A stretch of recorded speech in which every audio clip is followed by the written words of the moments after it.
Labour party তার ক্ষমতা গ্রহণের পরই কারাগার ও বন্দীদের নিয়ে শুরুতেই সংকটে পড়েছে।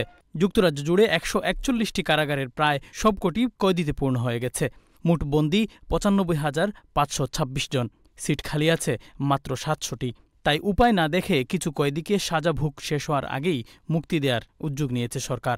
এতে জনসাধারণের মাঝে দেখা দিয়েছে মিশ্র প্রতিক্রিয়া। বিশিষ্টজনরা বলছেন, কমিউনিটিতে বাড়তে পারে অপরাধ প্রবণতা।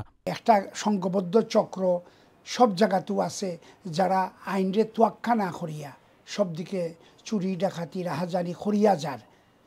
প্রতিদিন প্রতি মাসে বেশ কিছু ক্রাইম রিপোর্ট তো এই হিসাবে ডালাও না সারিয়া আমার কথা হচ্ছে একটা ক্রাইটেরিয়া সেট আপ করিয়া, যাতে সিরিয়াস ক্রিমিনাল যারা এরা যাতে সারা না পায়, এরা যত পার্সেন্টও বুক করুক, এরা না সারিয়া ছোটো ছোটো ক্রাইমে যারা আছে এরা যতটুকু সাজা বুক করছে এটার উপরে বেস করিয়া সরকারে হয়তো প্রিজনও অ্যাকোমোডেশনের ক্রাইসিসটারে আপাতত করার লাগি আগাউকা সারৌকা।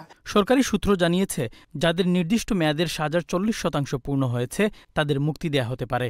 বর্তমানে আগাম মুক্তির ক্ষেত্রে কারাদণ্ডের ৫০% ভোগ করার পর কারামুক্তি দেয়া হয়। আইনজ্ঞরা বলছেন, যৌন ও সহিংসতা সংক্রান্ত গুরুতর অপরাধীরা এর মধ্যে পড়বে না।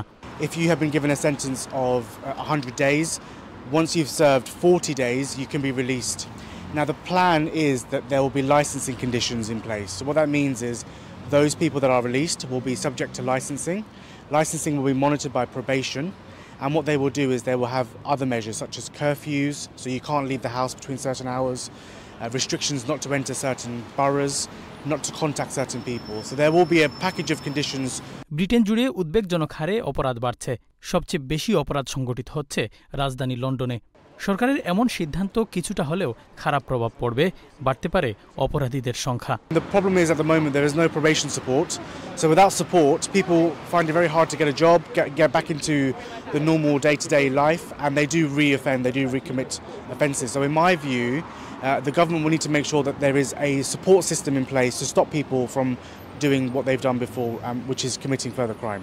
ওয়ার্ল্ড প্রিজন ব্রিফ ডাটাবেজ অনুসারে পশ্চিম ইউরোপের মধ্যে ব্রিটেনের কারাগারে বন্দির সংখ্যা সবচেয়ে বেশি। নতুন কারা আইন প্রণয়নে আগের সরকার ব্যর্থ হওয়ায় এই সমস্যা দেখা দিয়েছে। Shariful Islam Chowdhury, channels news, London.